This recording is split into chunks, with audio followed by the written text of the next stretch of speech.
요한복음 9장 전체가 날 때부터 소경된 사람에 대한 이야기입니다. 사실 성경 66권을 보면서 한 장 전체가 한 사람으로 이루어진 성경은 아마 요한복음 9장에 나오는 소경된 사람에 대한 이야기일 뿐일 것입니다.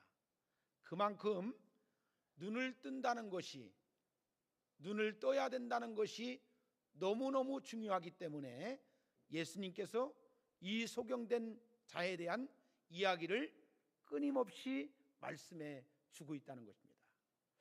여러분, 우리가 볼 수 있다는 것, 보아야지만이 들을 수가 있고 들어야지만이 말할 수 있다는 거예요. 여러분들, 우리가 영적인 세계도요, 봐야지만이 주님의 말씀을 들을 수가 있고 들어야지만이 말할 수가 있는 것입니다. 보지 못하면 들을 수가 없고 듣지 못하면 말할 수가 없다. 할렐루야. 여러분, 우리가 신앙생활 하면서 우리가 볼 수 없다는 것 얼마나 기가 막힙니까? 우리가 영적인 세계를 볼 수 없다는 것 얼마나 기가 막힙니까? 여러분, 우리가 말씀을 들으면서도 그 말씀이 들려지지 않는다는 것 얼마나 기가 막힙니까? 여러분, 우리가 예수를 믿고 믿음으로 살다고 하면서도 말하지 못하는 신앙 고백이 없다는 것 얼마나 기가 막힙니까? 사랑하는 우리 오송봉산교회 성도 여러분, 오늘 이 말씀을 잘 들으심으로 인해서 여러분들의 영적인 눈이 띄어지고 말씀이 들려지고 입으로 신앙 고백하며 주님이 나의 주님인 것을 고백할 수 있는 믿음의 성도들이 되어지기를 주의 이름으로 축복합니다. 할렐루야. 한 시골에서 선비가 나룻배를 타고 강을 건너게 됩니다. 그 나룻배에는 다른 손님은 없고 그 배에 탄 선비와 노를 젓는 총각이 있었습니다. 그때에 노를 젓는 선비가 총각에게 이런 질문을 합니다. 젊은이여, 삼강오륜을 아는가? 모릅니다. 젊은이여, 하늘의 이치를 아는가? 땅의 이치를 아는가? 그때에 젊은 총각은 모릅니다 라고 말을 했습니다. 그런데 배가 노를 저어서 배 한가운데, 바다 강 한가운데 가다 보니까 이제 배가 기우뚱거리고 바람이 불고 물결이 일어나기 시작했습니다. 그 광경을 본 선비는 얼굴이 노란해져 가지고 이거 어떻게 될까 해가지고 겁이 잔뜩 들기 시작했어요. 그때에 이 총각이 하는 말이 선비에게, 선비님, 헤엄칠 줄 아십니까? 했더니 자기는 헤엄을 치지 못한다. 그때에 이 젊은이가 또 선비에게 하는 말이, 나룻배를 타고 가는 사람은 헤엄을 칠 줄 알아야 됩니다 라고 말을 했다는 것입니다. 우리는 인생을 살아가면서 꼭 알아야 할 것은 알지 못하고 몰라도 될 것을 아는 사람들이 있죠. 정말 우리가 교회를 다니면서 꼭 알아야 할 것이 뭡니까? 꼭 내게 있어야 할 것이 무엇입니까? 라고 하는 것, 이것이 굉장히 중요한 거예요. 우리가 많은 것을 몰라도 한 가지 확실하게 알아야 하는 것이 있는데, 그것이 뭐냐? 영적인 눈이 뜨여지는 거요. 할렐루야. 믿음의 눈이 뜨여지는 거요. 천국의 눈이 뜨여지는 거요. 그래야지만이 밝히 볼 수가 있어요. 밝은 눈으로 영적인 세상을 봐야지만이 믿음의 길을 바른 길로 갈 수 있다는 거예요. 그죠? 오늘 우리가 본 말씀에 보니까 육의 눈을 뜬 사람, 이 소경에 대한 이야기가 나오죠. 그래서 저는 오늘 여러분들에게 영적인 눈을 뜨자 이거예요. 영적인 눈을 뜨자. 할렐루야. 그래서 오늘 이 사순절 네 번째 주일을 맞이하면서 아까 말씀드린 것처럼 요한복음 9장 전체가 나면서부터 맹인된 사람의 눈을 뜨게 하신 기적의 사건으로 구성되어 있는데, 오늘 여기서 맹인은 나면서부터 맹인된 사람이라는 거예요. 어머니 뱃속에서부터 나오면서 맹인된 사람입니다. 그러니까 후천적 맹인이 아니고 선천적 맹인이다. 자, 그는 어찌 보면 누구보다도 불행하고 불쌍한 사람이죠. 그런데 우리가 살아가면서 보니까요, 내가 얻어지는 것이 있고 내가 이루어지는 게 있어요. 자, 여러분들 보세요. 자기 몸에 대해서도 자기 결정권이 있는 것도 있고 자기 결정권이 없는 것도 있어요. 여러분들 가족력이라는 것을 아세요? 가족력. 부모로부터 받은 내 몸에 가족력이 있어요. 되게 많으면 부모가 암에 걸리면 자식도 암에 걸릴 확률이 많아요. 부모가 간이 안 좋으면 자식도 간이 안 좋을 확률이 많다는 겁니다. 그것을 우리가 뭐라고 하느냐? 가족력이다. 이 부모가 성질이 나쁘면 자식도 성질이 나쁠 수가 있어요. 다시 말해서 나쁘다는 것이 부모가 성질이 급하면 자식도 급해요. 여러분들, 우리가 병원에 가보면요, 암 검사를 하게 되면은 의사가 하는 얘기가 처음에 뭐라고 묻습니까? 부모님이 암이 걸리신 적이 있습니까? 가족력은 어떠십니까? 라고 이제 그 가족력에 대해서 묻게 되죠. 그러니까 유전적 요인, 암 환자에게는 치명적 발병의 원인이 될 수가 있다는 것입니다. 자, 또 다른 측면에서 보면 부의 대물림이 있어요. 여러분들, 우리가 이런 말이 있죠? 개천에 용난다는 말이 있어요. 이 속담은 이제는 거의 통용되지 않지만 부모가 부자면 영원히 부자로 사는 사람이 있죠. 자, 정주영 씨의 아들 영원히 몇 대는 가죠? 몇 대는 가요? 이병철 씨의 아들 몇 대는 가죠? 부모부터 몇십조 억을, 몇백조 억을 불려받은 사람은 부자로 이제 살게 되는 것이죠. 여러분들, 자수성가하는 것이요 쉽지 않습니다. 자수성가하는 것이 정말로 20%도 안 되고 10%도 안 된다는 거예요. 대개 부모로부터 재산을 많이 받아야지만이 그 재산을 잃지 않고 이제 가지고 살게 되어 있다는 것입니다. 여러분들 보세요. 자녀들도 거짐 다 부모의 직업을 선택받은 사람들이 70%가 넘습니다.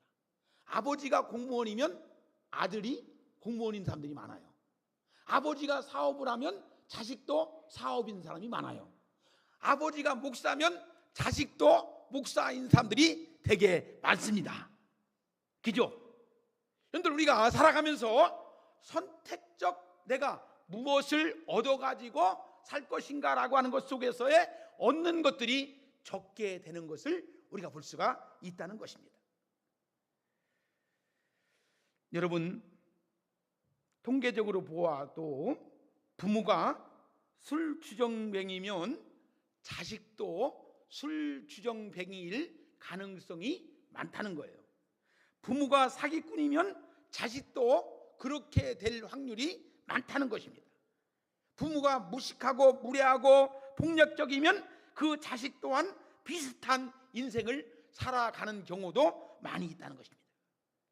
그래서인지 요즘 젊은 사람들이 결혼 상대자의 인성과 능력을 보는 것보다 가족의 이력, 특히 부모의 교육 수준과 화목함이 어느 정도인지를 최우선적으로 살핀다고 하는 이야기가 있습니다. 자, 오늘 우리에게 주신 말씀을 보면 예수님과 제자들이 길을 지나가다가 나면서부터 맹인된, 소경된 사람을 만나는 광경이 나오죠. 이때에 제자들이 예수님에게 묻죠. 뭐라고 묻습니까? 9장 2절에 보니까 이 사람이 맹인으로 된 것이 누구의 죄로 인하이까? 자기의 죄입니까? 아니면 부모의 죄입니까? 그러니까 유대인들의 그 전통적 사고 속에는 죄라고 하는 것은 연대적 책임을 무척이나 강조했어요. 특히 죄라고 하는 것은 부모의 죄로 인해서 가족이나 후손들이 가난하게 살고 사회적으로 천한 신분으로 살고 질병이 생기거나 장애인으로 살게 된다고 하는 생각이 유대인들 속에 가득했어요. 자, 여러분, 우리가 뭐가 잘 안 되면 내가 혹시, 사람은 의식 속에 이런 생각을 하잖아요. 내가 혹시 뭔 잘못을 했나? 내가 무슨 죄가 있었나? 내가 누구한테 못할 짓을 했는가? 라고 하는 것. 어려움이 온다든지 아니면 정말로 힘든 고난의 연속의 길이 오면 내가 무슨 그렇게 내가 잘못을 하지 않았는데 왜 우리 가정에 나에게 이러한 어려움이 올까라고 하는 생각을 가지지 않습니까? 마찬가지예요. 유대인들도 그런 의식이 있었다는 겁니다. 그래서 제자들이 나면서부터 소경된 사람을 향해서 예수님께 그렇게 묻는 겁니다. 저 사람이 소경된 것은 부모의 죄로 인해서 저렇게 된 겁니까? 아니면 자기 본인의 죄로 인해서 저렇게 된 겁니까? 라고 묻는 질문 속에 예수님의 대답이 뭡니까? 자기의 죄도 아니고 부모의 죄도 아니고 뭡니까? 하나님이 하시는 일을 나타내려 하려 하심이니라. 할렐루야. 여러분들, 여기서 깊은 의미가 있어요. 에스겔서 18장 2절에 보니까 아버지가 신포도를 먹었으므로 그의 아들의 이가 시다라고 하는 속담이 나와요. 아버지가 신포도를 먹었으므로 그의 아들의 이가 시다 라고 하는 속담이 나온다는 것입니다. 그러니까 신포도는 죄를 뜻한다는 겁니다. 아버지가 죄의 포도를 먹으면 아들의 이가 시린 것처럼 자식에게 반드시 죄성이 영향이 미친다는 겁니다. 이런 속담에 대해서 하나님은 에스겔 선지자에게 말씀하시기를, 에스겔서 18장 2절과 3절에 보니까 이렇게 말씀합니다. 내가 나의 삶을 두고 맹세하노니 너희가 이스라엘 가운데서 다시는 이 속담을 쓰지 못하게 되리라. 모든 영혼이 다 내게 속한지라. 아버지의 영혼이 내게 속함같이 그의 아들의 영혼도 내게 속하였나니 범죄하는 그 영혼은 죽으리라. 여러분, 죄는 각자의 행위예요. 그러니까 누구의 죄 때문에 내가 판단받는 것이, 영향을 받는 것이 아니라는 것입니다. 그러니까 죄의 형벌, 다시 말해서 각자의 지은 대로 받게 된다는 것입니다. 죄의 구원은 오직 하나님과 1대1의 관계 속에서 판단된다는 것을 우리 주님이 오늘 여기 성경에서 말씀해 주고 있다는 것입니다. 자, 예수님의 대답이 뭐였죠? 이 사람이나, 아까 말씀드린 것처럼 이 사람이나 그 부모의 죄로 인한 것이 아니고 그에게서 하나님의 하시는 일을 나타내려 하심이니라. 자, 맹인된 사람은 그 부모의 죄로 인한 것이 아니고 그런 것이라고 오늘 분명하게 예수님이 말씀해 주었다는 것입니다. 자, 여러분, 하나님의 일을 나타내고자 하신다는 말씀에 많은 것들이 이 속에 숨은 뜻이 담겨 있다는 것을 우리가 아셔야 한다는 것입니다.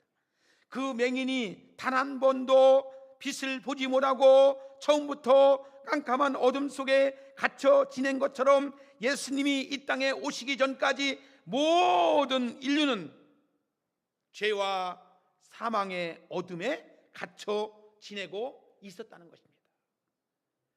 사랑하는 여러분, 예수님이 나의 주님인 것을 고백하지 않을 시에는 우리가 이 세상에 삶을 살았지만 죄와 사망의 어둠 가운데 살았었던 나였어요. 근데 이제 예수님을 통해서 세상의 밝은 빛을 보게 되었다는 것입니다. 할렐루야. 여러분들, 우리가요, 이 사망, 죽을 살자 망할 망자예요. 여러분들, 우리가 이 죄와 사망에서 여러분들, 우리 인간이 죄와 사망에서 어둠 속에서 살았었던 우리였는데 갈 길을 모르고 어디 가서 무엇을 해야 될지 몰랐던 나에게 밝은 빛으로 오셔서 영적인 눈을 뜨게 하신 주님임을 우리가 고백할 수 있는 여러분들이 되어지기를 주의 이름으로 축복합니다. 할렐루야. 자, 여러분들, 우리가 예수님을 만나지 못했다면 나면서부터 맹인된 것 같이 나도 지륵같이 어둠 속에서 헤매이며 살다가 영원한 어둠으로 끝나버리는, 어찌 보면 비참한 인생을 살 것이었지만 이제 나는 누구를 통해서? 예수님을 통해서 이 어둠에 갇히지 아니하고 절대적인 장애를 지닌 사람처럼 살지 아니하고 하나님의 밝은 빛으로 바라보며 살아가게 된 것이 얼마나 큰 은혜인지. 여러분, 우리가 보세요. 지금 우리가 동지는 지나고 하지를 향해서 가니까 하루하루 지날 때마다 하루에 1분씩 빛이 더 있어지는 거예요. 요즘에는 7시만 돼도 어때요? 캄캄합니까? 밝은 빛이 옵니까? 밝은 빛이 오죠. 12월 달에는 7시가 어때요? 어두웠었어요. 근데 지금은 7시가 되니까 어때요? 환해졌어요. 이제 하지가 지나면 어때요? 어둠이 하루에 1분씩 오게 되는 것이죠. 그래서 10월 달이 되면은 어둠이 지륵같이 오게 되는 겁니다. 근데 12월 22일 동지가 지나면 그때부터 하루하루 지날 때마다 밝음이 오는 겁니다. 빛이 오는 겁니다. 이 원리를 알고 산다는 것이 얼마나 귀하고 복된 것인지, 하나님 정말로 이 복음의 진리, 복음의 생명의 진리를 알고서 살 수 있다는 것이 얼마나 귀하고 복된 것인지 하늘의 음성이 들려지고 하나님의 영적인 눈이 띄어지고 보게 되고 하나님께서 우리에게 놀라운 은혜를 더해 주시는 것들을 만끽하면서 살아갈 수 있는 믿음의 성도들이 되어야 될 줄로 믿습니다. 여러분, 그냥 교회 와서 앉아만 있지 마시고 여러분들, 하나님 길을 열어 주시옵소서. 하나님 눈을 뜨게 하여 주시옵소서. 하나님 믿음의 고백을 할 수 있도록 하나님 축복해 주시옵소서. 여러분들, 우리가 교회를 다녀도 아직도 영적인 눈이 뜨여지지 못하니까 영적인 세계에 대해서 듣지를 못하는 거예요. 하나님의 말씀을 듣고 하나님 말씀을 통해서 하나님이 무엇인가를 내게 말씀해 주시는 것을 깨닫는 믿음의 성도가 될 때에 하나님께 나와 간구하게 되는 거예요. 기도하게 되는 거예요. 고백하게 되는 거예요. 하나님을 애타게 찾고 두드리고 간절하게 기도하는 거예요. 사랑하는 여러분, 나는 여러분들의 신앙적인 영적인 눈이 뜨여지기를 주의 이름으로 축복합니다.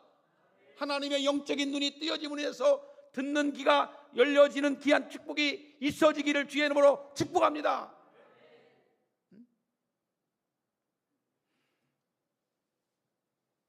여러분, 사람들은요, 오늘 여기 성경에 나오는 유대인들도 날 때부터 소경된 이 맹인이 눈을 뜨자 조수 옆에서 뭐라고 합니까? 그가 나면서부터 진짜 맹인이었다는 기초 사실조차도 의심하면서 눈이 떠져서 보게 되었다는 것을 도무지 믿으려 하지 않는 것을 볼 수가 있어요. 그러니까 눈을 뜬 맹인에게 요구하기를 너를 치료해 줄 사람을 당장 데려와라. 근데 고침받은 이 맹인은 예수님이 누구시며 어디서 계셨으며 어디서 왔으며 이것을 잘 몰랐어요. 그래서 오늘 여기 보니까 9장 33절에 뭐라 하겠습니까? 맹인은 유대인들에게 이렇게 말을 하죠. 이 사람이 하나님께로부터 오지 아니하였으면 아무도 할 수 없으리라 라고 항변했지만 유대인들은 뭐라고 합니까? 내가 34절에서 온전히 제 가운데서 나서 우리를 가르치려 하느냐 그렇게 말하는 거예요. 이런 상황이 전개되다가 눈을 뜨게 된 맹인이 다시 예수님을 만나는 장면이 오늘 우리가 읽은 본문 말씀에 35절과 36절에 이렇게 말하죠. 뭐라고 합니까? 예수께서 그들이 그 사람을 쫓아냈다고 하는 말을 들으셨더니 그는 만나다 이르시되 내가 인자를 믿느냐. 여기서 인자는 메시아를 말하는 겁니다. 36절에서 대답하여 이르시되 주여 그가 누구시오니까 내가 믿고자 하나이다. 할렐루야. 그가 누구시오니까 내가 믿고자 하나이다. 사랑하는 여러분, 여러분들의 마음속에 주님을 믿고자 하는 마음이 있어야 될 줄로 믿습니다. 믿는 마음이 여러분들 속에 있어야 될 줄로 믿습니다. 유대인들에게 쫓겨난 고침받은 맹인이 예수님과 죄했죠. 예수님이 내가 인자를 믿느냐라고 물으십니다. 이 질문 속에서 예수님은 맹인을 다시 만나시게 되는 것이죠. 사랑하는 여러분, 우리가 전도를 하다 보면 여러 사람들을 만나죠. 부인하는 사람, 부정하는 사람. 근데요, 가장 힘든 사람이 어떤 사람입니까? 아이고, 나는 기독교를 부정하지 않아요. 네? 참 좋은 종교라는 것도 알고 있어요. 그러면서 긍정적인 측면, 그래요. 그러면은 예수님이 좋은 일도 많이 하시고 교회가 참 좋아요. 그러면서 정작 당신은 교회는 나오세요. 예수 믿으세요. 그러면 어떻게 합니까? 나중에 다닐 거예요. 나중에 다닐 거예요. 참 힘든 사람이요. 이런 사람이에요. 처음에 부인한다든지 부정한다든지 아니면 뭐라고 한다든지 하면은 이 대화가 되는데, 아이고 나도 옛날에는 교회를 다녔어요. 시골에서 다녔어요. 어렸을 때는, 젊었을 때는 다녔어요. 교회 집사였었어요. 그러면서 교회 예수 믿으러 가면 뭐라고 합니까? 나중에 다닐 거예요. 여러분, 우리는 항상 뭐가 필요하느냐? 신실한 신앙의 고백이 필요해요. 할렐루야. 신실한 신앙의 고백이 필요한 거예요. 그래서 우리 오성공산교회 사랑하는 성도 여러분, 여러분들의 신앙 속에 고백이 이루어지는 신앙이 있어야 될 줄로 믿습니다. 예수님을 직접 만나서 예수님만이 하나님의 아들 예수 그리스도가 나의 구원자, 나의 주인입니다 라고 하는 고백을 이룬 이 소경처럼 우리들도 예수님은 나의 구원자이십니다. 할렐루야. 여러분들, 베드로가 신앙 고백, 마태복음 16장 16절에서 주는 그리스도시요 살아계신 하나님의 아들입니다. 그러니까 오늘 여기서 예수님은 나의 구원자이십니다, 예수님은 나의 주인이십니다 라고 고백할 수 있는 믿음의 성도들이 되어야 될 줄로 믿습니다.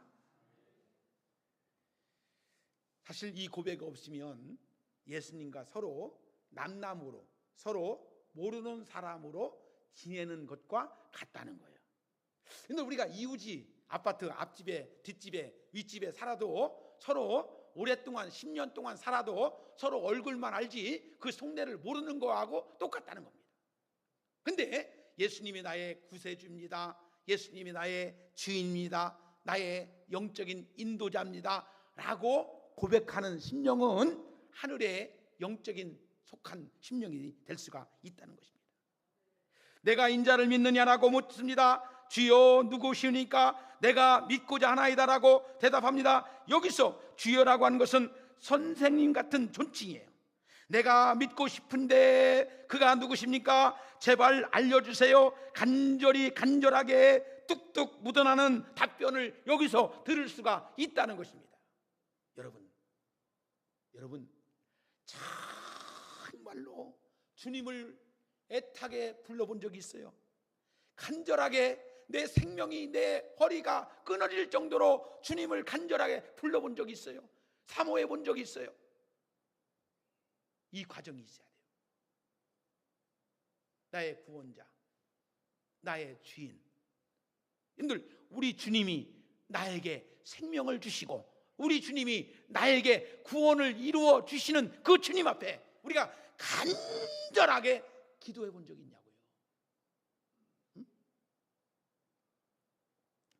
오늘 여기 맹인은 자신의 눈을 뜨게 해주신 분이 눈앞에 있게 되자 두 번째 만남 속에서 예수님이 인자이신지 몰랐다라고 말을 해요.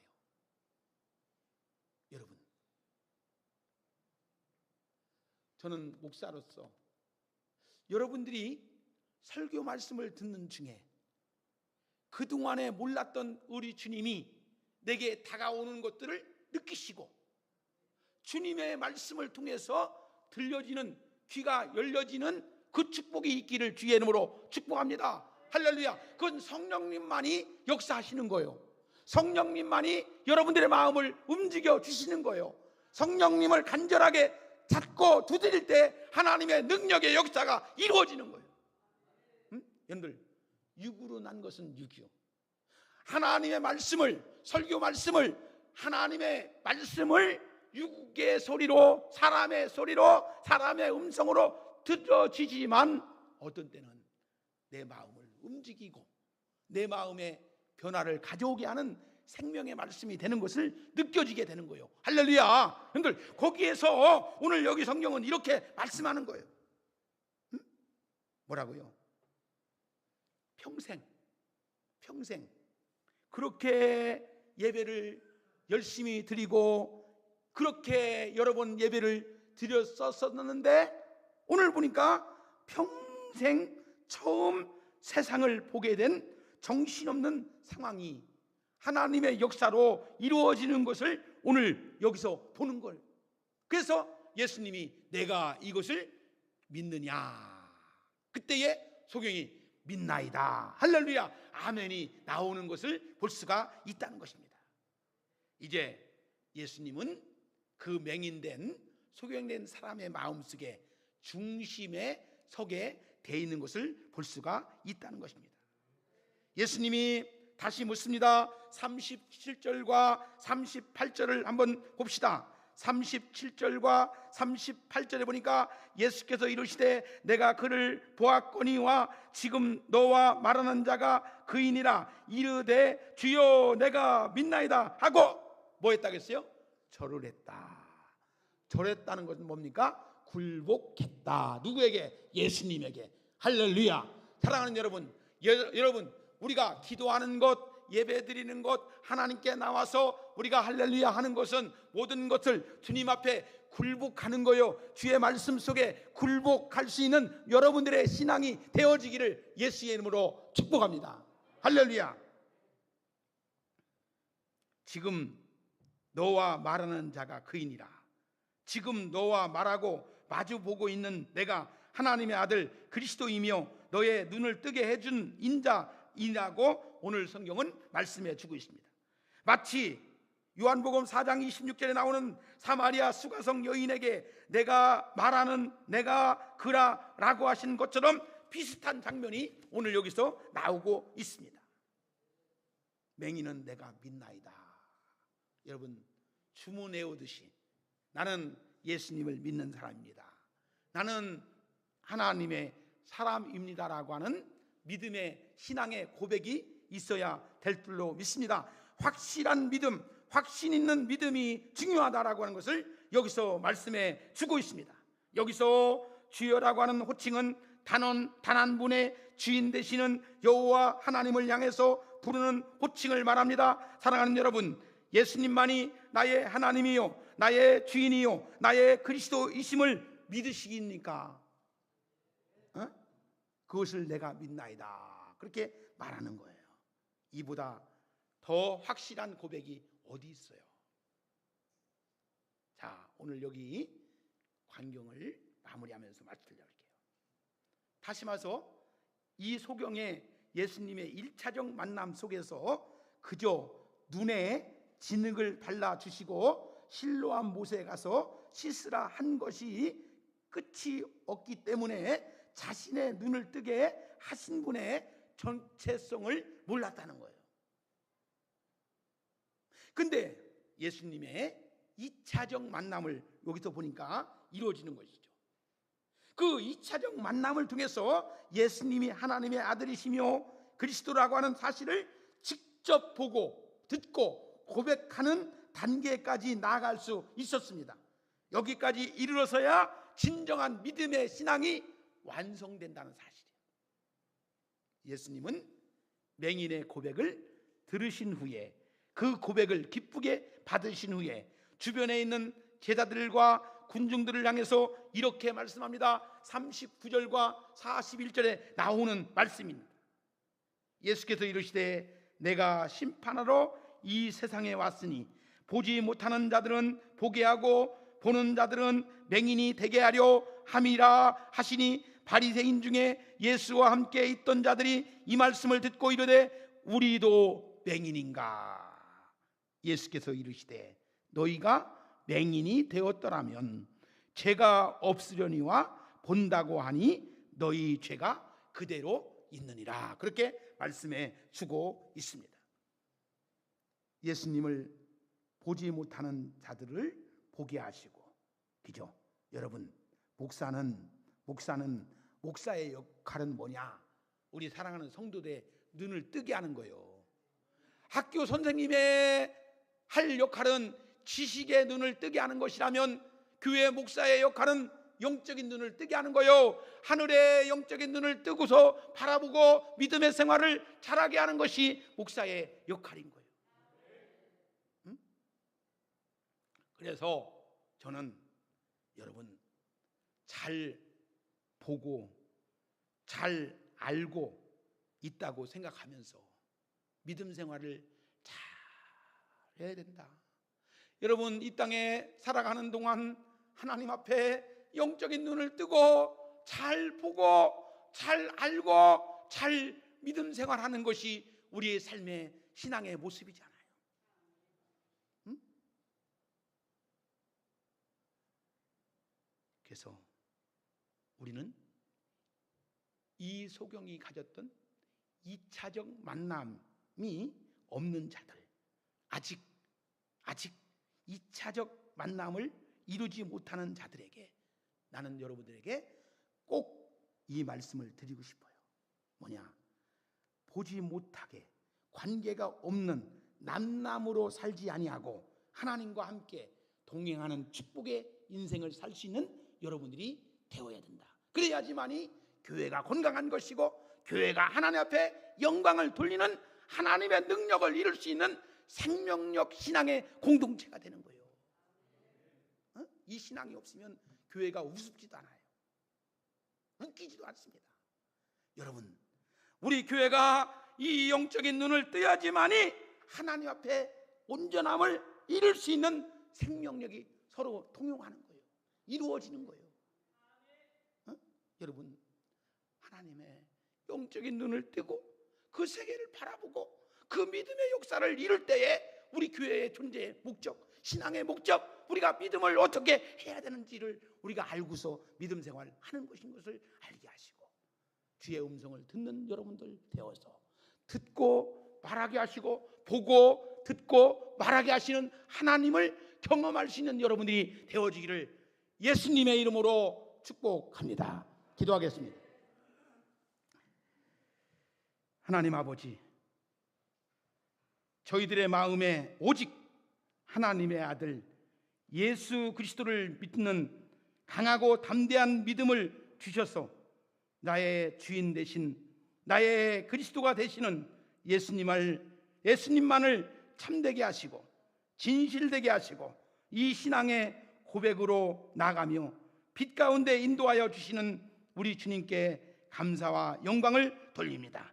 하나님, 맹인되었던 이 자가 주님의 영적인 눈을 뜸으로 인생을 하나님 앞에 온전하게 살아갔던 것처럼 우리들도 이 영적인 눈을 뜨고 하나님의 거룩함을 잃지 않고 믿음의 승리의 궤가를 누리며 살아가는 우리 모두가 되어지게 하여 주시옵소서. 예수 그리스도의 이름으로 간절히 기도드리옵나이다. 아멘.